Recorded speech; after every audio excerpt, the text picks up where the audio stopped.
AITA for not wanting to pretend to be my twin on her wedding day? My twin sister, Amanda, and I've always looked alike so much so that even close family sometimes does a double take.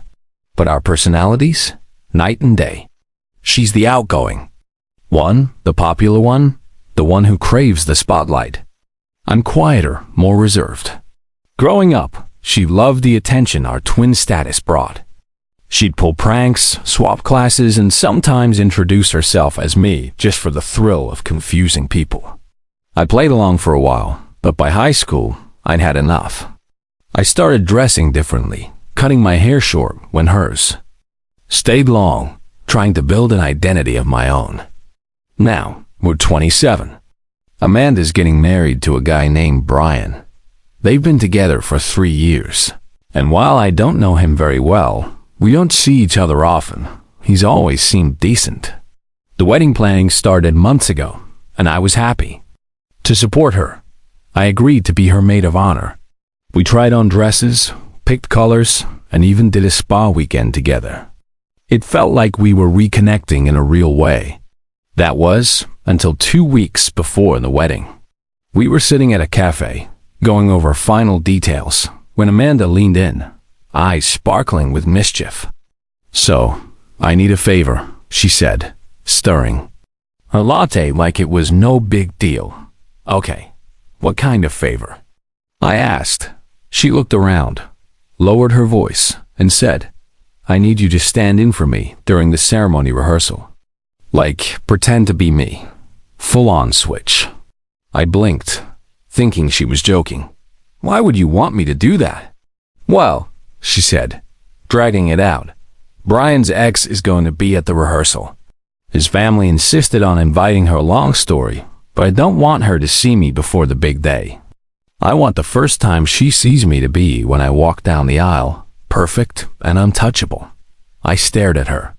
"You want me to pretend to be you in front of your fiancé and everyone else?" "Just for the rehearsal," she said quickly. "It's not the real ceremony. It'll be like old times." I shook my head. "Amanda, that's weird. It's your wedding. Don't you think it's strange to have someone else, your twin, pretend to be you for such a personal moment?" She looked offended. "You're overthinking it. It's not like anyone will care. Brian knows it'll be you. It's just for optics. Come on, this is one thing I'm asking." I hesitated. "Does Brian even know about this plan?" She shrugged. "Not yet. I was going to tell him afterward. He'll be fine. He knows how close we are. That didn't sit right with me. Amanda has always believed that our connection gives her a right to cross boundaries I've tried to set. I've been trying for years to be seen as an individual, not just her shadow. I told her I needed time to think. Over the next couple of days, I went back and forth. Was it really such a big deal? It was just a rehearsal, not the real thing. But something about it rubbed me the wrong way.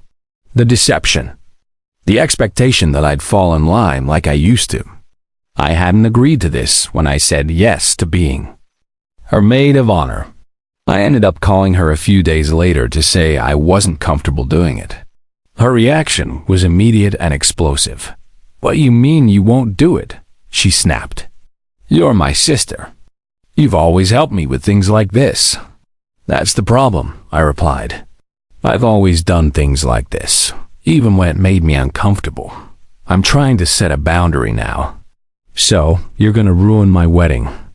"We go over something so small. I'm not ruining anything. I'll still be there. I'll still stand by you.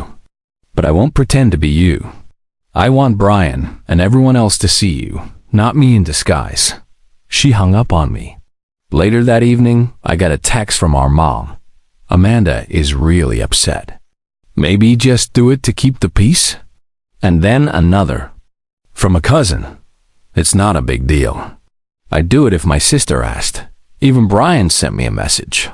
He wrote, "Hey, Amanda told me you were uncomfortable with something about the rehearsal. Just wanted to say no pressure, but we're trying to keep everything smooth. Hope you'll still come." I responded to Brian politely, said I'd be there and do everything else expected of me as maid of honor, but not switch places with Amanda. He didn't reply. The rehearsal day arrived. Amanda barely looked at me. She replaced me in the lineup with one of her friends, who read my speech at the dinner. I stayed quiet, supportive, and tried to act normal, but it was awkward. The wedding day itself? Beautiful. Amanda looked amazing. Brian cried when she walked down the aisle. I gave my speech, toasted them both, smiled for the photos. But I could feel the distance between us like a wall. That was 3 weeks ago. She still hasn't called. Our mom says she feels betrayed. Friends are split. Some think I overreacted. Others say Amanda was asking too much. I posted the story anonymously on a wedding advice forum, and people were just as split. Some said, it's a twin thing, you wouldn't understand unless you were one. Others agreed it was a weird request and supported my decision. Now I'm wondering, did I let my sister down over something that, to her, was harmless fun? Or did I finally stand up for myself in a moment that mattered? Amanda and I have had a complicated relationship for as long as I can remember. When we were kids, she would sneak into my room, read my journals, wear my clothes, and insist that we were the same. Every time I protested, she'd say, we're twins, it's what we do. But it never felt mutual. It felt like she wanted a double, not a sister. Pretending to be her at her rehearsal may not sound like a big deal to some people, but to me, it was like being erased. Again, I spent so many years being called the quiet twin or Amanda's sister that I forgot who I was outside of that label. I went to college far from home just to escape the shadow.